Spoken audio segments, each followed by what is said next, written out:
Hello, Sarah and Annabelle here. Today we're going to talk a little bit about the news and the feelings that come up as some of the darker stuff gets exposed, how to handle that.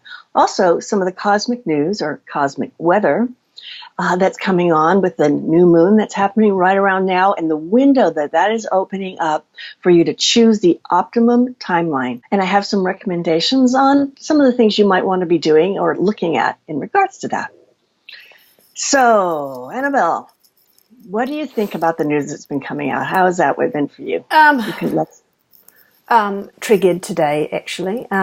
Got shown by one of my kids a video. He follows like a very big YouTube channel of a group of guys that do lots of funny stuff from England. And in this video, they were given those simulated babies, that look like a baby and they cry and you have to feed them and all the rest. They were split into little teams, but some of them were just kind of treating these dolls really badly, even though they were screaming and crying. And I just really struggled with that. Normally I would be able to laugh along, like everybody else, but it didn't. It just kind of hit the red button for me today. First of all, as a mother, the idea that you would treat something badly when it's crying and screaming. And also just, I think, comparing with the stuff that we know about and that is slowly going to come out. Not all of it is going to be released to the public because it's too appalling. Things that people have done to babies and to children is so bad. Sometimes you want to just put in a comment, you sound like a stuffy old lady, but seriously, considering what we know about how if you put something violent out in the media or in entertainment, and if nobody complains about it, therefore we have permission to go ahead and do it, that when these young guys are making fun of being violent, physically violent with babies, I kind of feel like saying, well, you guys have millions of subscribers, so you're actually very influential. Now, most people watching will laugh and go, it's a big joke, ha, like my kids, right? But there'll be some people within your audience that will go, ha, that's really funny, let's see if it's true. Let's try it out. They're not bright. You don't know how intelligent people are in your audience, and the minute that you realize that you dropped that idea in their head and a baby was affected by it, then maybe you'll realize how influential you really are. I find it surprising that anybody thinks that's funny. It's like, yes, the movies are fake. They're shooting people and, wars and guns and blood and all that. It's fake. I don't find any of that entertaining. No, I admit I never was into horror movies or violent movies. That often make me burst into tears and leave. I remember going with my very first boyfriend to see Platoon, and I don't know, I lasted maybe 15 minutes and came running out into the foyer crying like mad. And apparently the New Zealand cricket team were in the audience as well, and they were laughing at me running out of the theatre.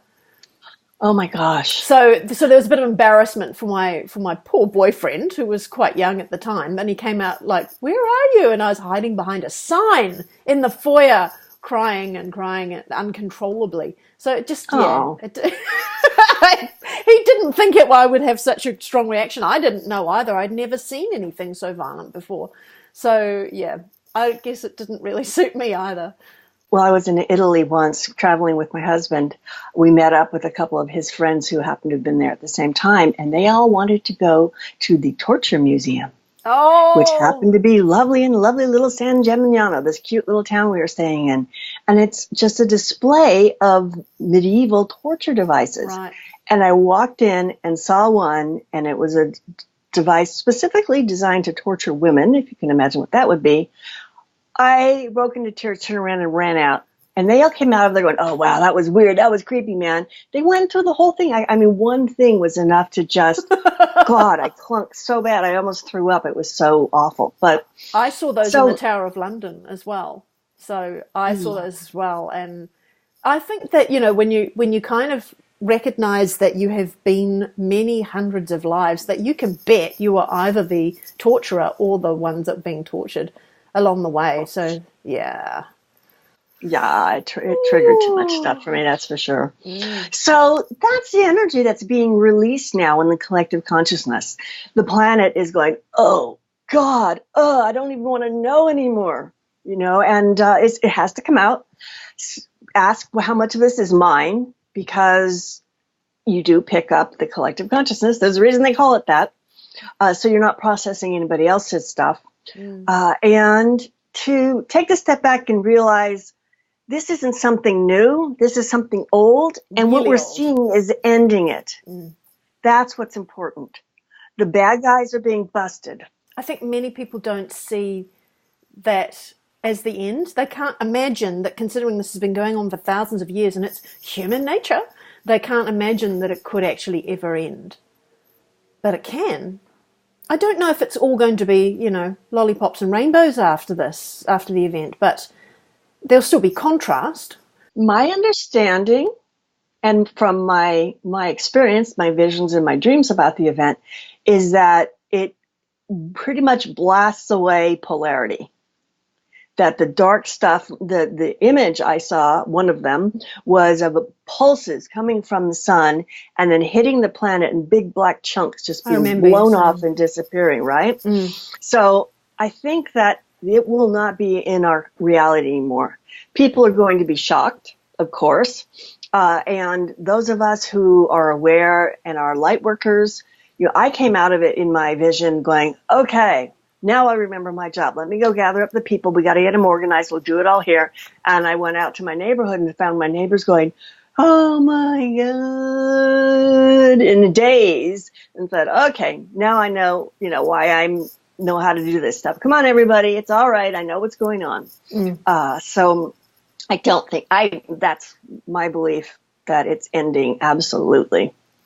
Well, yeah, and whereas to me, if I look at it and of all the other information that comes to us, talks about people from higher densities that are from different areas of the galaxy and the universe who are watching, tuning in, helping us, supporting us, that kind of thing, that they still have their Star Wars as well. It's not all good. Once you move up into the 5D, there must still be some form of contrast there, just not as bad. The worst of it. I think it isn't just this satanic stuff is going to go. Yeah, that's 3D. It can't go forward with us. Yeah, that's the worst it can possibly be, and all of that will disappear. So maybe we'll just have slighter. Who knows, really, a slighter different version of contrast. So yeah, this whole idea of doing appalling violent things to babies and children, it's sort of really coming out with, it's not really shown yet, but the Epstein case is the doorway to open up, to show people really what's been going on. There have been a lot of drone footage lately, a lot of all the ordinary people like us sending drones over to Epstein's Island, Little St. James, and they can see that the New York police are there. That's interesting because it's not even America. And the FBI are going all over his buildings, the island. Hopefully they'll be able to get into the tunnels under the temple to really get for all the evidence. Also because Epstein was into collecting information on the most powerful people in the world so that he could blackmail them or make them do whatever he wanted, or whoever he's working for, we don't know. It meant that he had impeccable records, apparently. In his safes, he had huge amounts of files and photographs, all beautifully named, with the child and with the powerful person that he's picked up on. So it'll be very easy, very, very easy to find exactly who did what, because it's all laid out there, beautifully filed. So that's interesting. We'll see what happens. That leads us through the main parts, I think. I haven't really done a huge amount of summary on the news lately. I think most people are very clear now that Epstein did not commit suicide. He was waiting to hear if his appeal had gone through. It's very unlikely he would have done that if that were the case. So if he was murdered, then who murdered him? Well, if conveniently all the cameras went off and the guards weren't watching and all this kind of thing, the most important witness in the world at the moment, then there's clearly something going on there. Whether it was the black hats, the dark side that got rid of him, or whether it was that the white hats allowed it to happen, we're not sure. It's all a little vague because there was another theory came up. Epstein's got no family, and so there's nobody to stop the FBI from raiding all his properties. But at the same time, what's your definition of family? We only just heard a little while ago that he's meant to have like a whole lot of women on Zorro Ranch that are making babies, so he might actually have like 80 children. You didn't think about that, right? I didn't think about that. Yeah, they're his children, so that doesn't quite make sense. But they're going to do it anyway. They're going to raid as fast as possible. We won't know. We don't know because Q already said we have it all. So if they can hack into any computer and phone and all the rest, they probably already have everything there. It's already there. Perhaps before all the computers were around, he's 66 years old and he's been doing this for 40 years, that there were probably other records that are not digital that they could pick up through these records. It's all coming out now. And Attorney General William Barr said any co-conspirators should not rest easy. The victims deserve justice and they will get it. So there you go. Yeah. We're going after them. Well, you said it last week that this is the dominoes falling. And another way that's been described is possibly to do with Skyfall. Now, Trump put out a tweet. This was admittedly on the 12th. It's 3 days ago. And it says, the United States is learning much from the failed missile explosion in Russia. We have similar, though more advanced technology. It's always one-upmanship, isn't it? The Russian Skyfall, in quotes, explosion has people worried about the air around the facility and far beyond. Not good. So this Skyfall links also to a Q post, which was from September 2018. And at the very bottom, originally it was talking about D-Class with Rod Rosenstein. And it says at the bottom, prepare for Sky is Falling Week. And we never saw it after September. So if Donald Trump is bringing it up now, then maybe it's connected, perhaps. And some people have been saying, well, is it literally, the sky is falling for so many people, it's all on. Lots and lots of arrests. But I was also wondering, is it linked to the James Bond movie Skyfall? Now, I was trying to find the summary and read it before we started recording, and I didn't read through the whole thing. But even at the very beginning, the opening of that movie is about recovering a hard drive that contains lots and lots of names. Yeah, I haven't seen it, so I don't know. Yeah, contains lots of names. So there might be more in there, but we'll soon find out what Skyfall means. That's great. So on a personal level, and looking at the cosmic weather, there's a new moon going on right around now, and it's opening up this window for switching to the optimum timeline.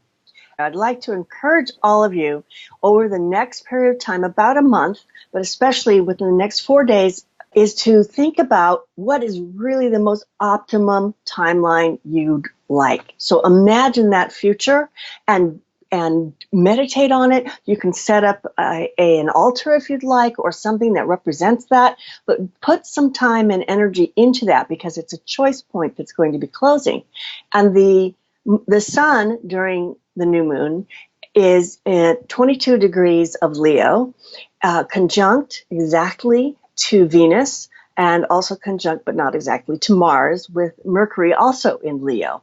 So you have this huge Leo at 22 energy. And Leo is self-love, being willing to be yourself. That's where you're not going, oh, I should have done that better. I wish I could talk better, whatever. It's just owning who you are. Especially if you have big hair. Leos often have a lot of hair. The 22 is a master number, which means it's the ability to connect with cosmic or spiritual energy and information and bring it in and put it into a structured form that can be shared with others. So it's owning your mastery from Leo. And it's bounced off the moon, which is in Aquarius, which is, of course, the age of Aquarius coming in. So it softens the push of it a little bit, but also brings in, it supports the spiritual part of that, to own your spiritual gorgeousness. Wow. Back in March, during a new moon, there was a lot of people who made choices or decisions, said, okay, I'm going to handle this, I'm going to go this way. And then it's like old stuff came up or the blocks went in. It's because right after that, both Jupiter and Saturn went retrograde. But they're both Jupiter just went direct again, and Saturn goes direct on September 14th. So with the Jupiter direct, but Saturn still asleep, so to speak, this is a really good window to connect.